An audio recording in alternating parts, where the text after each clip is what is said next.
오늘 주시는 하나님의 말씀은 시편 14편입니다. 할렐루야. 오늘 이 시편 14편 말씀은 바울이 서신서에 애용했던 그런 시편이기도 합니다. 특별히 인간의 죄를 가지고 있는 인간의 죄성을 표현할 때 이 시편 14편 말씀을 인용하였습니다. 오늘의 시편 14편은 다윗의 시인데 이것은 하나님을 찾지 않는 어리석은 인생을 묘사하고 있습니다.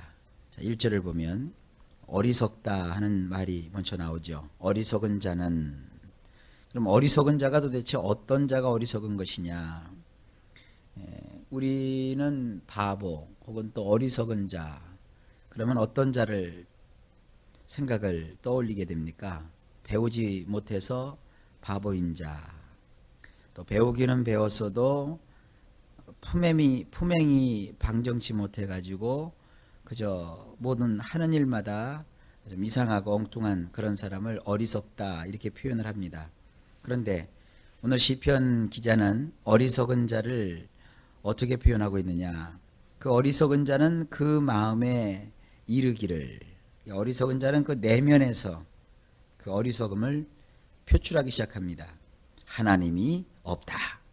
어리석은 자는 그 마음에 하나님은 없다라는 거예요. 하나님은 없다.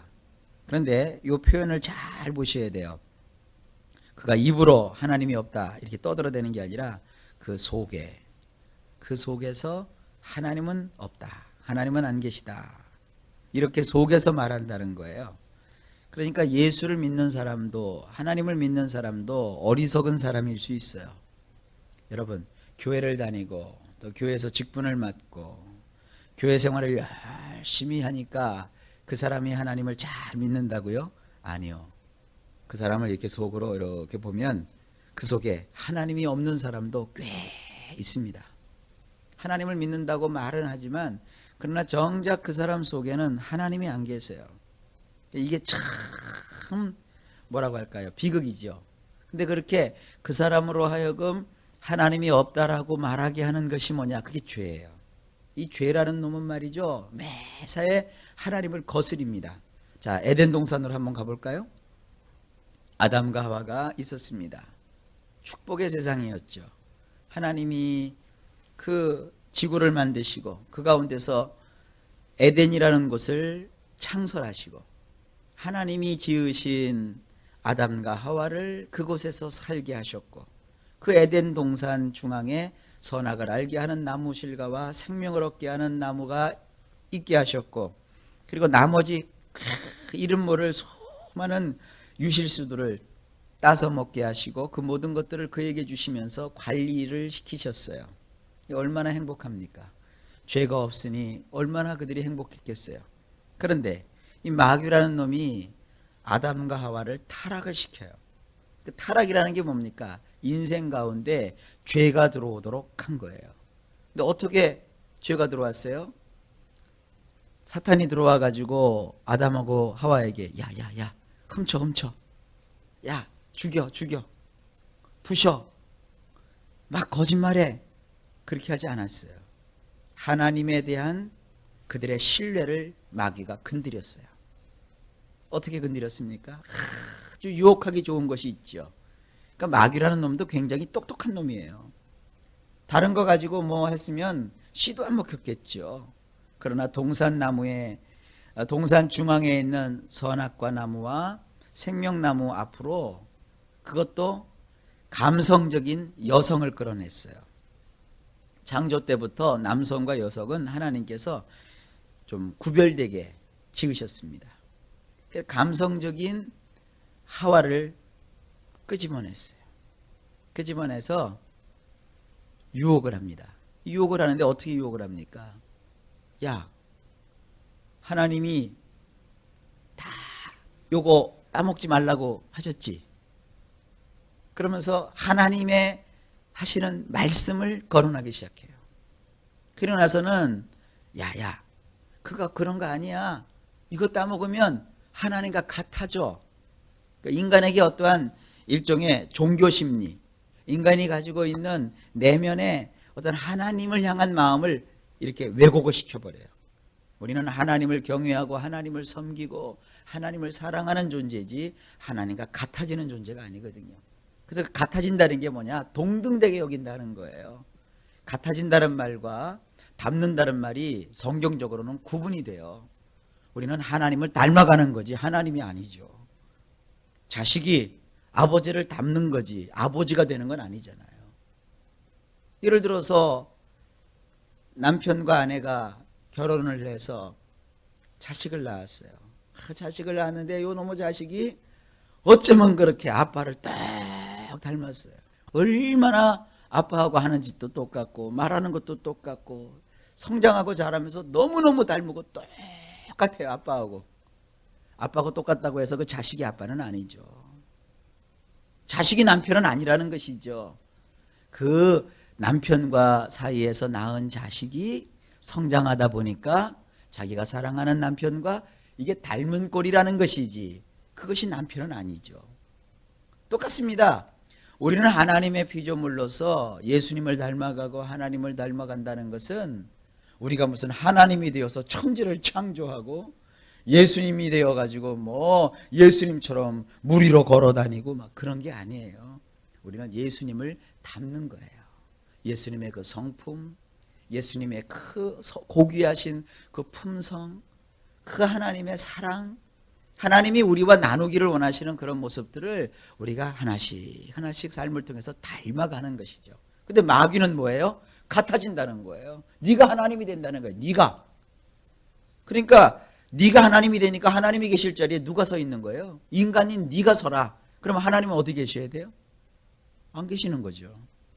그러니까 네가 하나님이 되라 이거예요. 이것이 죄의 뿌리요. 이것이 죄의 시작입니다. 그러니까 죄를 짓게 되면 제일 처음 나타나는 현상이 그 마음속에서 하나님이라는 존재를 지워버리는 거예요. 성경은 말합니다. 요즘 세상 사람들 하나님을 믿지 않는 사람들을요 가리켜서 일부러 하나님을 잊고서 사는 사람이라고 표현을 해요. 불어 하나님을 잊는 자. 하나님을 일부러 잊는 거예요.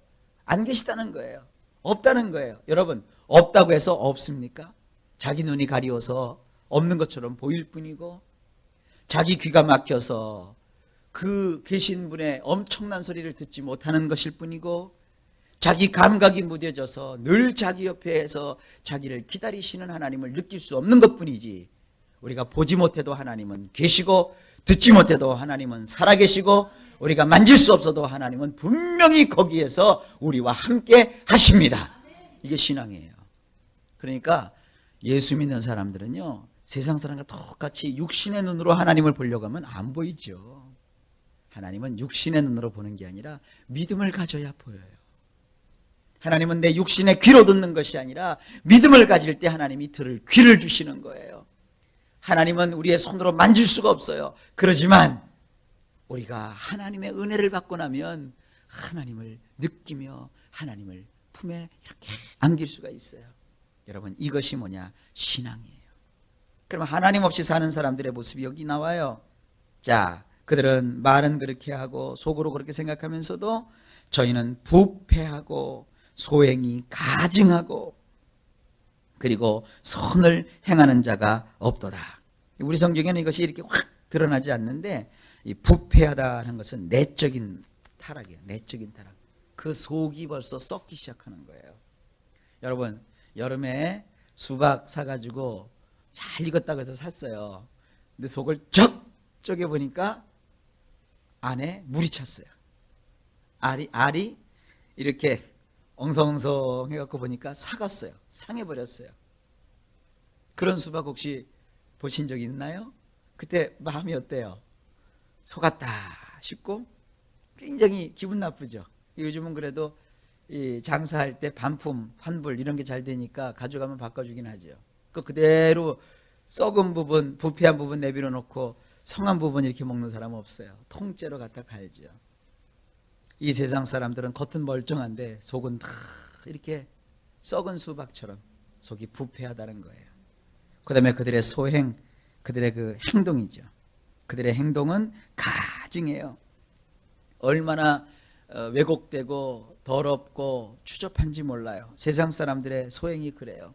그리고 여기 선을 행하는 자가 하나도 없어요. 좋은 일을 행치 않아요. 그러니까 하나님께서는 하늘에서 이렇게 사람들의 아들을 굽어 살펴보세요. 인생을 이렇게 보시면서 뭐를 찾으시는가 하면 지각이 있어 하나님을 찾는 자가 있는가 하고 하나님이 살펴보셔요. 그런데 그런 자가 없어요. 모두 다 그들은 치우쳤어요. 이 치우쳤다는 것은요, 옆으로 샜다는 거예요. 그리고 모두 함께 다 더러운 사람이 되었어요. 그리고 선을 행하는 자가 없는데 얼만큼 없느냐? 한 놈도 없대요. 하나님께서 이렇게 하늘에서 보니까 온통 인생은 다 이 모양이라는 거예요. 그런데 정작 밑으로 내려서 보면은 그 죄악을 밥 먹듯이 하는 사람들은 다 알지 못하고 깨닫지 못하는 어리석은 자냐? 무지한 자냐? 그렇지 않아요. 자, 보세요. 저희가 떡 먹듯이 내 백성을 먹는다 그랬어요. 우리는 여기서 떡이라고 하니까 별로 실감이 안 나는데 우리는 그 밥을 해서 먹잖아요.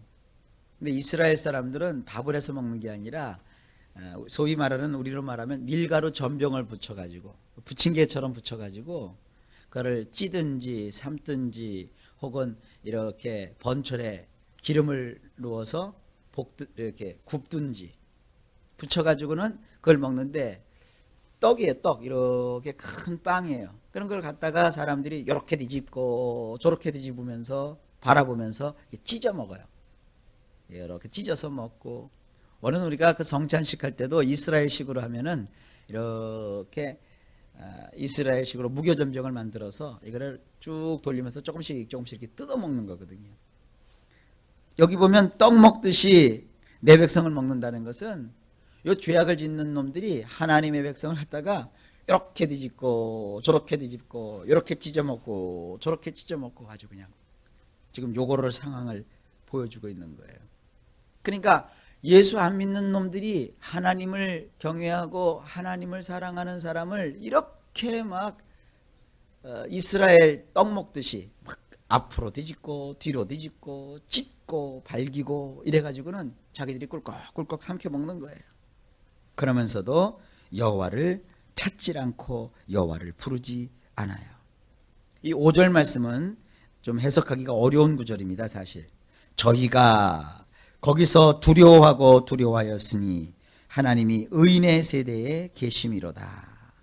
그래서 이 저희라는 것이 그 죄악을 일삼는 그런 죄인들을 말하는 것인지 혹은 하나님의 백성을 말하는 것인지 이게 조금 원문을 볼 때는 좀 어려워요. 해석하기가. 그러면 첫째로 죄인을 뜻하는 것이라 생각하면 어떻게 해석이 되느냐면, 그렇지만 죄인들이 그 자리에서 하나님의 백성을 떡 먹듯이 하는 자리에서 그들은 두려워하고 두려워했다. 아주 크게 무서워하는 일이 생긴다는 거예요. 왜냐하면 하나님은 의로운 사람들의 그 세대 속에 계시기 때문이다. 두 번째로 여기서 저희라는 말을 하나님의 백성으로 생각을 하게 되면 뜻이 달라져요. 하나님의 백성은 그렇게 죄악된 자들이 자기를 떡 먹듯이 이렇게 저렇게 뒤치고 찢고 발기고 해도 하나님을 향하여 두렵고 떨리는 그런 마음, 아주 큰 두려움을, 그들이 하나님을 경외하는 마음을 가지고 있단 말이에요. 왜냐하면 하나님은 그런 불의한 세상 속에서도 의로운 하나님의 백성과 함께 하시기 때문이에요. 그러니까 두 가지가 다 해석이 가능합니다. 6절을 넘어가 보면 너희가 가난한 자의 경영을 부끄럽게 한다 그랬어요. 그래서 경영이라고 하는 것은 계획을 뜻해요. 이것저것 하는 일을 뜻하고요. 그 다음에 가난하다라는 것은 겸손한 사람이라고도 해석할 수가 있어요. 너희가 겸손한 사람 혹은 가난한 사람의 계획을 부끄럽게 하지만, 그래서 이 부끄럽게 한다는 것은요, 우리는 이렇게 부끄러움 그러면 속으로 막 수줍어하는 걸 뜻하는 건데, 이스라엘 사람들은 이 여기서 나오는 이 부끄럽다라는 말은 뭐냐면 공개적으로 욕을 당하게 하는 거예요. 공개적으로 망신을 주는 거예요. 하나님을 믿어서 겸손하고 또 하나님을 따라감으로 생활을 청빈하게 살아가는, 여러분 예수 믿는 사람들은요 부자가 되려고 하는 사람이 아니라 가난해지는 사람이거든요. 아주 가난해지려고 노력하는 거예요. 예수 믿는 사람들이요. 보세요. 돈 벌어서 그것도 10분의 1 떼서 바치죠. 감사헌금 하죠. 봉사하죠. 헌신하죠. 이제 교회가 성장을 해서 뭐 식사당번이라도 한번 해보세요. 교회에 들어가는 돈이요 적지 않아요. 그리고 뭐 이제 여유가 생기면은 내 돈이다 그래요. 예수 믿는 사람들은 자꾸 선교헌금이다, 구제헌금이다, 가난한 사람 도와주고요, 하나님의 교회를 섬기고요, 주의 종을 보필하고요, 하나님의 일꾼들을 보살펴주고요, 그리고 자라나는 새싹들을 해서 장학금도 막 기부를 하고요. 온통 예수 믿는 사람은요 평생 줘야 돼요. 돈이라고 하는 것이 옛날 사람들이 그러잖아요. 이렇게 가둬놓고 쓰지 않으면 부자 된다 그러죠. 근데 예수 믿는 사람들은 아주 다 열어놓고 퍼주잖아요. 그러니까 이게 부자 되려고 하는 거예요. 가난해지려고 아주 노력을 하는 사람들이죠. 자꾸 줘야 돼요. 자꾸. 근데 이상하죠. 노래도 있잖아요. 이상하다 동전한님. 쓰고 베풀면 더 풍성해지는 거예요. 자문에도 그렇죠. 과도히 아낀다고 해서 부자가 되는 것이 아니고, 그리고 내 가진 것을 풀어서 나눠주는데도 오히려 부자가 된단 말이에요. 그러니까 예수를 믿는 것은 말이죠. 막 퍼주고 베풀어주는 거예요. 그러기 싫으면 그냥 가지고 계세요. 그러면 그만큼 부자가 되겠죠. 그러나 본질적으로 우리 신앙은 퍼주는 거예요. 우리 교회도 많이 퍼줘야 돼요. 근데 이제 푼수 같은 사람이 있죠. 그냥 앞뒤 안 가리고 막 퍼주다 보면 문제가 생기죠. 지혜롭게 하나님이 퍼주는 원리가 있거든요. 그건 성경을 통해서 나중에 배우시고, 자우지가 예수 믿는 사람들은 마치 세상 사람들이 볼 때는 가난하게 되려고 아주 그냥 몸부림치는 사람처럼 그렇게 보인다고요. 막 퍼주고 베풀어주니까. 그리고 예수 믿는 사람은 참 사실 겸손하죠. 그러니까 여러분 교회 생활하면서 외모 가지고 사람 판단하면 큰일 납니다. 왜냐하면 예수를 믿으면 사람이 그 겸손한 마음을 가지기 때문에 배웠어도 배우지 않은 척, 가졌어도 가지지 않은 척, 이런 사람이 자꾸 돼요. 그러니까 처음에 교회 나와가지고 외모만 보고 아이고 입고 다니는 게 참 구질구질하네, 무시했다가 크고 다쳐요. 구질구질하게 하고 맨날 무시했는데 어느 날 갑자기 목사님이 신방 같이 갑시다 하고 신방 갔더니 자기는 40평짜리 아파트 사는데 그 사람은 120평짜리 아파트 살고, 자기는 그 뭐 한 거 이렇게 살고 있는데 그 집 가니까 뭐 생전 보지도 못했던 의리빛가 번쩍하게 사는데 행색은 아주 그냥 궁상맞게 다녀요. 그 알고 보니까 겸손해서 그런 거예요. 그리고 자기는 뭐 대학을 나왔다, 대학원을 나왔다, 배웠다고 막 자랑을 했는데 그 사람 나중에 알고 보니까 미국에서 하버드 대학 나온 사람이에요. 그리고 딱 볼 때 별것도 아닌 것 같은데 보니까 우리나라 무슨 차관이야. 보니까 판사야. 이런 사람이 교회에 많아질 겁니다. 왜냐하면 이 하나님의 백성은 가난하게 겸손해지게 그렇게 살기 때문이에요. 여러분 가지면 가질수록 분명히 하나님이 복을 많이 주실 거거든요. 더 겸손해지시고요. 더 하나님 앞에서 검소하게 사세요. 하나님이 그러면 무한대로 주세요. 무한대로. 여기 보세요. 가난한 자의 경영을. 근데 이 악인들은 막 부끄럽게 한다고요. 공개적으로 내세워서 부끄럽게 해요. 그러나 오직 하나님은 그 피난처가 되시도다. 하나님이 함께하기 때문에 우리는 그래? 네가 나를 잘 모르고 그렇게 하는데 괜찮아. 난 하나님이 나를 알고 계시기 때문이야. 이게 신앙이에요. 그래서 여러분 의인과 하나님을 경외하는 이 의인과 하나님을 믿지 않는 죄인과 명백하게 구분이 되지요. 우리는 허세 떨질 않습니다. 7절을 보세요. 굉장히 중요한 구절인데 이스라엘의 구원이 시온에서 나오기를 원하는도다. 이 시온은 예루살렘 성이 있는 곳이고 과연 거기서 구원이 나왔죠? 여러분 이 구원이요. 우리가 볼 때는 구원인데 원문으로 보면 뭐라고 되는지 알아요? 구원 예수아. 예수아. 예수아가 뭐예요? 예수라는 뜻이에요. 예수님이 어디서 나와요? 시온에서 십자가를 지시죠. 시온이 어디냐면 예루살렘입니다. 그 예루살렘 영문 밖에 골고다 언덕에서 우리 사랑하는 주님께서 양손에 못을 박이시고 다리에 대못을 박으시고 가시관을 쓰시고 피 흘려 죽으셔서 우리의 구원을 이루셨잖아요. 이 구약의 예언이 그대로 이 예수님께서 그 성취하셨단 말이에요. 구약의 예언이 그대로 이루어졌어요. 우리의 구원은 이스라엘 예루살렘 시온에서 나오는 것이에요. 그러면 예수님이 그 구원을 이루셨기 때문에 어떤 일이 벌어져요? 여호와께서 그 백성의 포로된 것을 돌이키시고 야곱이 즐거워하고 이스라엘이 기뻐해요. 우리를 돌이켜주시고 우리를 즐겁게 하시고 우리를 기쁘게 하신단 말이에요. 그러니까 우리는 하나님 앞에서 하나님이 없다라고 생각하는, 하나님이 없다라고 스스로 속으로 말하는 그러한 어리석은 자와 다른 삶을 삽니다. 시온에서 나온 그 구원자 예수 그리스도를 우리 품에 품고 하나님을 사랑하면서 우리 성도는 하나님을 경외하며 하나님 앞에서 겸손하게 하나님을 피난처로 삼아 사는 자들입니다. 우리의 그런 삶을 하나님이 복 주십니다. 여러분, 하나님을 경외하는 자로서 오늘 하루도 승리하게 되시기를 예수님의 이름으로 축복합니다. 오늘도 좋은 일이 넘칠 것입니다.